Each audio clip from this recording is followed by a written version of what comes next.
كلامه المجيد. أعوذ بالله من الشيطان الرجيم. بسم الله الرحمن الرحيم.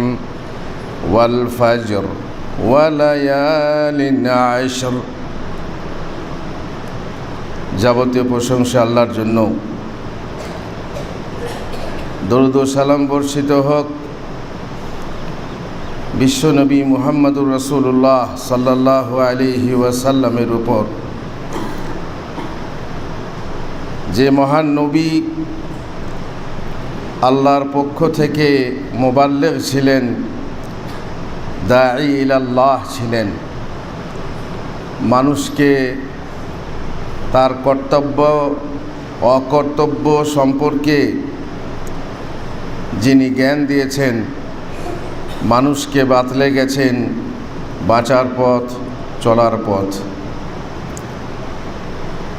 মহান আল্লাহর মহান করুণাময় আল্লাহ মানুষকে ইবাদতের জন্যই সৃষ্টি করেছেন। তিনি বলেছেন, ওমা খালাকতুল জিন্না ওয়াল ইনসা ইল্লা লিয়াবুদুন। নিত্য নৈমিত্তিক ইবাদত ছাড়াও তিনি ইবাদতের বিশেষ বিশেষ মৌসুম নির্ধারিত করেছেন। কিছুদিন আগে রমজান ছিল, বিশাল ইবাদতের মৌসুম এবং উৎসবের মাস। আবার কিছুদিন পরেই আমাদের সামনে আসছে জিলহজ মাস, মানে হজওয়ালা মাস। বছরের কিছু দিনের ওপরে তিনি প্রাধান্য দিয়েছেন, কিছু রাতকে বহু রাতের উপর প্রাধান্য দিয়েছেন, আর তাতে কিছু ইবাদত নির্দিষ্ট করে বড় সওয়াব দানের তিনি ওয়াদা করেছেন। আর তা শুধু আমাদের স্বার্থে, বান্দার স্বার্থে, মানুষের স্বার্থে। এমন একটি ইবাদতের মাস জুলহজ্জের প্রথম 13 দিন। এগুলির মধ্যে প্রথম 10 দিনের রয়েছে বিশেষ ফজিলত, যার ব্যাপারে মুহাম্মদুর রাসূলুল্লাহ সাল্লাল্লাহু আলাইহি ওয়াসাল্লাম বলেছেন, মাল আমালু ফি আইয়ামিন আফদালা মিনহা ফি হাযিহি। ক্বালু ওয়ালাল জিহাদু, ক্বালা ওয়ালাল জিহাদু ইল্লা রাজুলুন খারাজা ইউখাতিরু বিনাফসিহি ওয়া মালিহি ফালাম ইয়ারজি' বিশাই। বুখারী শরীফের হাদিস। এই দিনগুলিতে আমল এর তুলনায় অন্য দিনগুলির আমল উত্তম নয়। সাহাবারা বললেন, আল্লাহর রাস্তায় কি জিহাদও নয়? তিনি বললেন, জিহাদও নয়, তবে এমন ব্যক্তি যে তার জান মাল নিয়ে বের হয়ে যায় এবং তার কিছুই না নিয়ে ফিরে আসে। মহান আল্লাহ এই দিনগুলির শপথ করেছেন, আর তিনি বলেছেন, ওয়াল ফাজরি ওয়া লায়ালিন আশর। শপথ ফজরের এবং শপথ 10টা দিনের, যেখানে স্পষ্ট উল্লেখ 10টা রাতের, কিন্তু উদ্দেশ্য হচ্ছে 10টা দিনের। আর মহান আল্লাহ সেই জিনিসের শপথ করেন, সেই জিনিসের কসম খান যার গুরুত্ব আছে, মাহাত্ম্য আছে, শ্রেষ্ঠত্ব আছে। অতএব বোঝা গেল যে 10 দিন আমাদের সামনে আসছে। যেহেতু এর কাছাকাছি জুমা নেই, যদিও কিছুদিন বাকি আছে, কিন্তু চাঁদ উঠতে প্রায় 1 সপ্তাহ নয়। তাই আজকে সেই খুতবা হওয়া উচিত ছিল। প্রত্যেক মসজিদে প্রত্যেক খতিব আজকের এই বিষয়ই বলে থাকবেন, একথা আমাদের সবাই জানি। জিলহজ্জের এই 10 দিনের যে ফজিলত রয়েছে, তার মর্মে কিছু জয়ীফ হাদিসও আছে। আপনারা সোশ্যাল মিডিয়াতে দেখবেন বলে সতর্ক করছি। সেখানে বলা হয়েছে, জিলহজ মাসের প্রথম 10 দিনের প্রতিদিনের রোজা, এর রোজার ফজিলত হচ্ছে 1 বছর রোজা রাখার সমান। এবং প্রতি রাতের ইবাদতের ফজিলত হচ্ছে শবে কদরের রাতে ইবাদতের সমপরিমাণ। এই যে হাদিস বলা হয়েছে, এই হাদিস কিন্তু সহি নয়। যেটা সহি সেটা বুখারী শরীফের হাদিস, যে এই দিনগুলিতে আমল করা হচ্ছে অন্যান্য দিনের তুলনায় শ্রেষ্ঠ, এমনকি জিহাদ থেকেও শ্রেষ্ঠ। মহানবী সাল্লাল্লাহু আলাইহি ওয়াসাল্লাম এই দিনগুলিতে সৎকর্ম করার জন্য সকলকে উদ্বুদ্ধ করেছেন, যেহেতু এই দিনগুলি সকলের জন্য পবিত্র, মর্যাদাপূর্ণ এবং হাজিদের জন্য পবিত্র স্থান মক্কাতে আরও গুরুত্বপূর্ণ। এই দিনগুলিতে বেশি বেশি করে তাসবিহ, তাহমিদ, তাকবীর পড়তে আদেশ করেছেন। এই দিনগুলির মধ্যে আরাফা ও কুরবানির দিন রয়েছে। এগুলির মধ্যেই কোরবানি ও হজ করার মতো বড় আমল রয়েছে। ওই দিনগুলির আমল জিহাদ থেকে উত্তম, যেমন বলা হয়েছে। আবু যার থেকেও বর্ণিত, তিনি বলেন, আমি বললাম, হে আল্লাহর রসুল, কোন আমল সর্বোত্তম? তিনি জবাবে বললেন, আল্লাহর প্রতি বিশ্বাস করা এবং তার পথে জিহাদ করা। আর এই জিহাদ থেকে উত্তম হচ্ছে ওই দিনগুলিতে আমল করা। সুতরাং ওই দিনগুলিতে মৌলিক ইবাদত সমূহ একত্রিত হয়েছে, যেমন রোজা, সাদকা এবং হজ, যা অন্যান্য দিনগুলিতে এইভাবে জমা হয় না। আর তার জন্যই ওই 10 দিন সারা বছরের সর্বোত্তম শ্রেষ্ঠ দিন। অবশ্য জিহাদ ফরজ হলে ভিন্ন কথা, তবে ক্ষেত্র বিশেষে কোনো শ্রেষ্ঠ আমল থেকেও অন্য আমল শ্রেষ্ঠ হয়ে থাকে।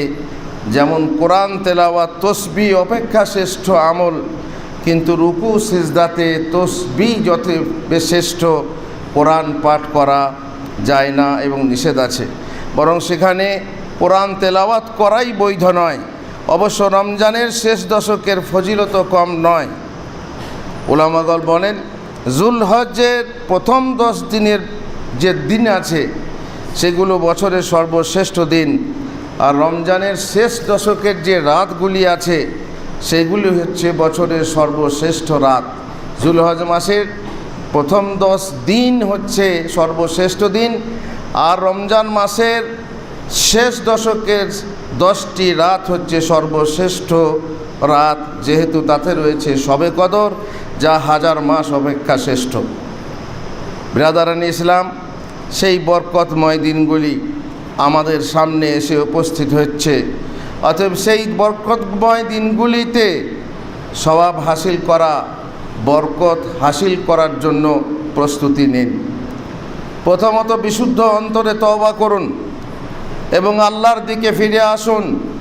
তওবার শর্তাবলী ইখলাস, পাপ বর্জন করা, অনুতপ্ত হওয়া, না ফেরার দৃঢ় সংকল্প করা, হক আদায় করা আর যথা সময়ে তওবা করা। এই সমস্ত শর্তাবলী মাথায় রেখে তওবা করুন। 2, এই সুবর্ণ সুযোগের সৎ ব্যবহার করতে দৃঢ় সংকল্প হন। 3, জুলহজের চাঁদ দেখা গেলে এবং কোরবানি দেওয়ার নিয়ত থাকলে নখ, চুল ইত্যাদি কাটা থেকে বিরত থাকুন, যেহেতু রাসূলুল্লাহ সাল্লাল্লাহু আলাইহি ওয়াসাল্লাম বলেছেন, ইযা রাআইতুম হিলালা জিলহিজ্জাহ ওয়া আরাদা আহাদুকুম আন ইউদাহি, যখন তোমরা জিলহজ্জের চাঁদ দেখবে এবং তোমাদের কেউ কোরবানি করার ইচ্ছা করবে, সে যেন ফালইউমসিক আন শা'রিহি ওয়া আযফারিহি, সে যেন চুল কাটা থেকে এবং নখ কাটা থেকে দূরে থাকে। অন্য বর্ণনায় আছে যে সে যেন ফাটা চামড়া পর্যন্ত না কাটে, না তোলে, চর্মাদিও স্পর্শ করবে না, একথা অন্য বর্ণনায় এসেছে। অবশ্য প্রয়োজনে, যেমন নখ ফেটে বা ভেঙে ঝুলতে থাকলে বা মাথায় জখমের উপর চুল থাকলে এবং ক্ষতির আশঙ্কা হলে কেটে ফেলতে কোনো দোষ নেই। যেটা নিরুপায় কেটে ফেলতে হবে, কারণ সে মুহরিম, যে হজ বা ওমরার জন্য ইহরাম বেঁধেছে তার অপেক্ষা গুরুত্বপূর্ণ নয়, যার জন্য অসুবিধার ক্ষেত্রে মাথা মুন্ডন করাও বৈধ হয়েছে। যে ব্যক্তি নিজের ও পরিবারের তরফ থেকে অথবা জীবিত মৃত কারোর তরফ থেকে দান স্বরূপ কোরবানি করার ইচ্ছা বা সংকল্প করেছে, কেবল সেই এই নিষেধের আওতাভুক্ত হবে। কে নখ চুল কাটবে না? যে কোরবানি করবে। পক্ষান্তরে তার সন্তান, স্ত্রী সন্তান যাদের তরফ থেকে সে কোরবানি করবে এবং বলবে এই কোরবানি আমার তরফ থেকে এবং আমার পরিবারের তরফ থেকে, তাহলে পরিবারের লোকরা এই নিষেধাজ্ঞার আওতাভুক্ত হবে না। তারা নখ চুল কাটতে পারবে। কেবল কোরবানির প্রধান হয়ে যে কোরবানি দেবে, পরিবারের প্রধান হয়ে যে কোরবানি দেবে, সেই নখ চুল কাটা থেকে বিরত থাকবে।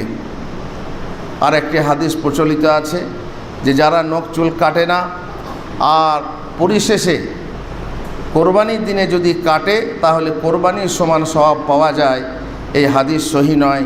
অতএব এর উপর এই হাদিস আমলযোগ্য নয়। এই নিষেধের পশ্চাতে যুক্তি এই যে কোরবানিদাতা কিছু আমলে হজের এহরাম বাঁধার মুহরিমের মতো, যেমন কোরবানির মাধ্যমে আল্লাহর নৈকট্য লাভ করা ইত্যাদি, তাই কোরবানি দাতাও মুহরিমের পালনীয় কিঞ্চিত কর্তব্য পালন করতে আদিষ্ট হয়েছে। সে এই দিনগুলিতে নখ চুল ইত্যাদি কাটবে না। আল্লাহ আমাদেরকে তৌফিক দেন।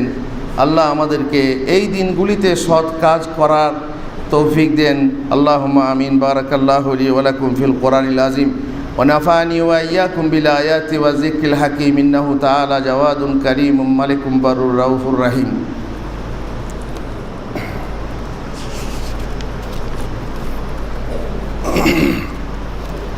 আলহামদুলিল্লাহ ওয়াসসালাতু ওয়াসসালামু আলা রাসূলিল্লাহ ওয়া আলা আলিহি ওয়া সাহবিহি আজমাইন। নম্বর 4, বেশি বেশি জিকির করতে থাকুন এই দিনগুলিতে। এই দিনগুলি আর সেই দিনগুলি এক নয়। এই দিনগুলি যেহেতু মাহাত্ম্য রয়েছে, সুবর্ণ সুযোগ রয়েছে, অতএব এই সুযোগকে হেলায় হারিয়ে দিলে চলবে না। এই দিনগুলিতে জিকির করা অন্যান্য দিনের তুলনায় উত্তম, যেহেতু মহান আল্লাহ বলেন ওয়ায়াজকুরুসমাল্লাহি ফি আইয়ামিম মালুমাত, যাতে ওরা নির্দিষ্ট জানা দিনগুলিতে আল্লাহর নাম স্মরণ করে, আর তার মানে জিকির করে। অধিকাংশ উলামার মতে উক্ত আয়াতে নির্দিষ্ট জানা দিনগুলি বলতে উদ্দেশ্য হলো যুলহজ্জের প্রথম 10 দিন।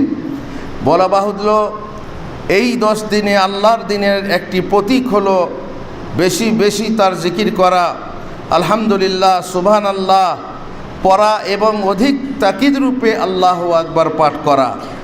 মহিলা পুরুষ সকলের জন্যে মা বোনেরা শুনবেন, যারা অধিকাংশ সময়ে ঘরে থাকেন তারা এই জিকির সব সময় পাঠ করবেন, যে সময়ে পাঠ করা যায় সেই সময়ে। আর পুরুষরা কাজে থাকে, কাজে থাকলেও সেই কাজে থাকা অবস্থাতেও সে জিকির পাঠ করতে পারবে। আর হাদিসে আছে মা মিন আইয়ামিন আযমু ইনদাল্লাহি ওয়ালা আহাব্বু ইলাইহিল আমালু ফীহিন্না মিন হাযিহিল আইয়ামিল আশর ফাআকসিরু ফীহিন্না মিনাত তাহলিলি ওয়াত তাকবীরি ওয়াত তাহমিদ। অতএব তোমরা এই দিনগুলিতে, যেহেতু এই দিনগুলিতে আমল হচ্ছে শ্রেষ্ঠ, সেই দিনগুলিতে তাহলিল করো লা ইলাহা ইল্লাল্লাহ, তাকবীর পড়ো আল্লাহু আকবার, তাহমিদ পড়ো আলহামদুলিল্লাহ। সুতরাং এই মহান দিনগুলিতে বেশি বেশি করে উচ্চস্বরে পড়বেন, যেন বাড়ির লোক সেই তকবীর শুনে আপনার তকবীর পড়তে পারে, আর বাজারের লোক সেই তকবীর শুনে যেন আপনার তকবীর শুনে নিজে তকবীর পাঠ করতে পারে। পাঠ করা উচিত বরকতময় দিনগুলির প্রথম থেকে শেষ পর্যন্ত সময়ে, সকালে বিকালে রাত্রে ভোরে, মসজিদে বাড়িতে পথে গাড়িতে কর্মস্থলে এবং আল্লাহর জিকির বৈধ এমন সকল জায়গাতে এই তসবিহ পাঠ করতে হয়। এই দিনগুলিতে তসবিহ তাহলিল হবে 2 ধরনের। প্রথম হচ্ছে সময়সীমাহীন অনির্দিষ্টভাবে তকবীর পাঠ, যা এ দশকের প্রথম দিনের মাগরেব থেকে তাশরিকের 11, 12, 13 তারিখের শেষ দিনের মাগরেব পর্যন্ত হাজি ওয়াহাজি সকলের জন্য যে কোনো সময়ে সর্বদা পাঠ করা বিধেয়। ইবনে ওমর এবং আবু হুরায়রা রাদিয়াল্লাহু আনহুমা এই 10 দিনে বাজারে বের হয়ে যেতেন এবং উচ্চস্বরে তকবীর পাঠ করতেন, আর লোকেরাও তাদের তকবীরের সাথে তকবীর পাঠ করত। তা বলে সমস্বরে নয়, নিজে নিজে পাঠ করত।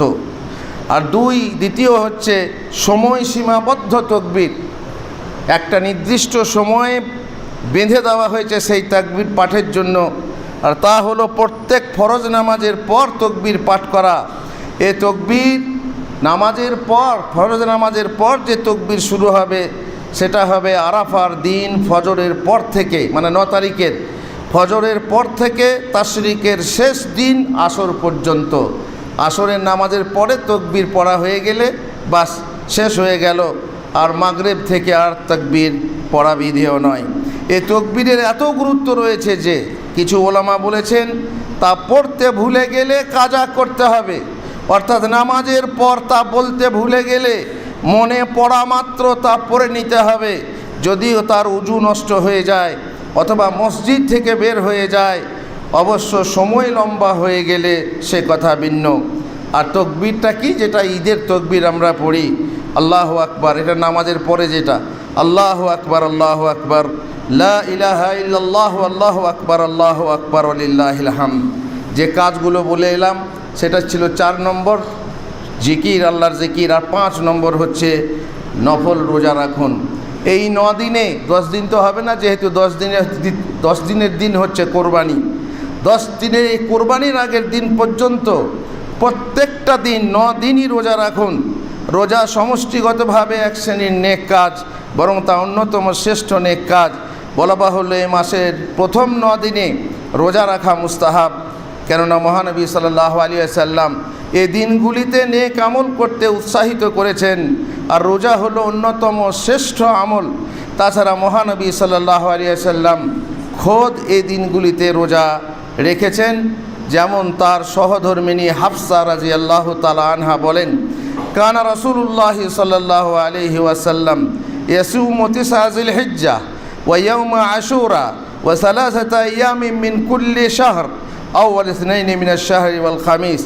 নবী সাল্লাল্লাহু আলাইহি ওয়াসাল্লাম যুলহজ্জের 9 দিন, আশুরার দিন এবং প্রত্যেক মাসে 3 দিন, মাসের প্রথম সোমবার এবং 2 বৃহস্পতিবার রোজা রাখতেন।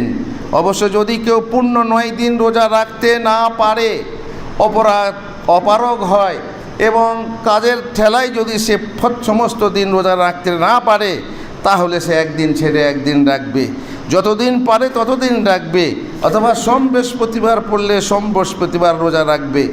সাহাবী আব্দুল্লাহ বিন ওমর এই দিনগুলিতে রোজা রাখতেন। মুজাহিদ প্রমুখ ওলামাগণ এই দিনগুলিতে রোজা রাখলে মক্কার চাঁদ দেখা হিসাবেও আরাফাতের দিন রোজা রাখা হয়ে যাবে। দেশে কোন দিন আরাফাত সে দিন নিয়ে যেহেতু মতভেদ আছে, কিন্তু আপনি কোরবানি করবেন মক্কার সাথে না আপনার দেশের চাঁদের সাথে। যদি আপনি আপনার দেশের চাঁদের সাথে কোরবানি করেন, তাহলে আপনি আপনার দেশের চাঁদের সাথেই আরাফাতের রোজা রাখুন। আপনি বলবেন এখানে আরাফাত কোথা রয়েছে, ওই দিন তার আগের দিনে তো হাজিরা আরাফাতে যায়, তাদের সঙ্গে আপনার সঙ্গ নেই। এক এক দেশের এক এক সময় হচ্ছে, আমাদের দেশে আরাফাত নেই। আমাদের দেশে আরাফাত থাকলে আরাফাত দিনে আমরা রোজা রাখতাম, কিন্তু যদিও আরাফার দিন আগে হয়ে গেছে, তবুও আপনার কোরবানির দিন হচ্ছে রোজা রাখার দিন। বাইহাকি ফাজাইলুল আওকাতে বলেন, এই হাদিসটি হযরত আয়েশা রাদিয়াল্লাহু তাআলা আনহার ওই হাদিস অপেক্ষা উত্তম, যাতে তিনি বলেন, মা রাআইতু রাসূলুল্লাহ সাল্লাল্লাহু আলাইহি ওয়াসাল্লাম সাইমান আল আশরা কাত্তু। হাফসা বলেছেন রাসূলুল্লাহ সাল্লাল্লাহু আলাইহি ওয়াসাল্লাম এই 9 দিনগুলিতে 9টা দিনে রোজা রেখেছেন।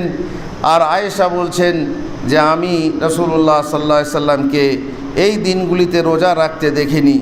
তাই যে ঘটতে দেখেছে তার কথাটিকে ঘটার প্রমাণস্বরূপ গ্রহণ করা হয়, মানে আল মুসবিতু মুকাদ্দামুন আলান নাফি। যে বলছেন যে ঘটনা ঘটেছে আর যিনি বলছেন যে ঘটেনি, তো যিনি ঘটেনি বলছেন তিনি হয়তো দেখেননি, জানেন না, ইত্যাদি ইত্যাদি। আর যিনি বলছেন তিনিও মিথ্যাবাদী নন, অতএব তিনি ঘটতে দেখেছেন। হাফসা বলছেন যে রাসূলুল্লাহ সাল্লাল্লাহু আলাইহি ওয়াসাল্লাম রোজা রেখেছেন, অতএব এই দিনগুলিতে রোজা রাখা হচ্ছে সুন্নত। আর মোট কথা যুলহজ মাসের এই 9 দিনে রোজা রাখা মুস্তাহাব। ইমাম নাওয়ী রাহমাহুল্লাহ বলেছেন ওই দিনগুলিতে রোজা রাখা পাক্কা মুস্তাহাব। আর যদি কেউ বলেন আমি রমজানের, কোনো মা যদি বলেন আমার রমজানের রোজা কাজা আছে, আমি কি এই দিনগুলিতে কাজার নিয়তে রোজা রাখতে পারবো? জি, কাজার নিয়তে রাখতে হবে। আর তাহলে কাজা রাখা হবে, আর এই দিনগুলোরও সওয়াব আপনি পেয়ে যাবেন। আর আরাফার দিনের ফজিলত, আরাফার একটা দিন হচ্ছে মহান দিন, আর সেটি হলো আপনার কোরবানির আগের দিন।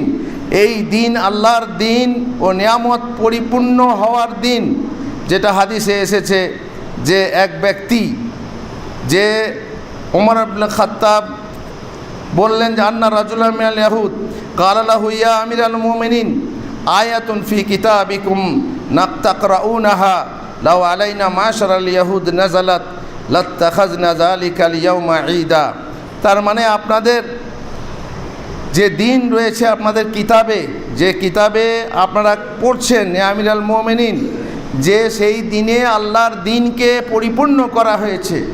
যদি আমরা ইয়াহুদ, আমাদের ওপরে এই আয়াত অবতীর্ণ হতো, এই দিনকে আমরা ঈদ মনে করতাম, ঈদ বলে গ্রহণ করতাম।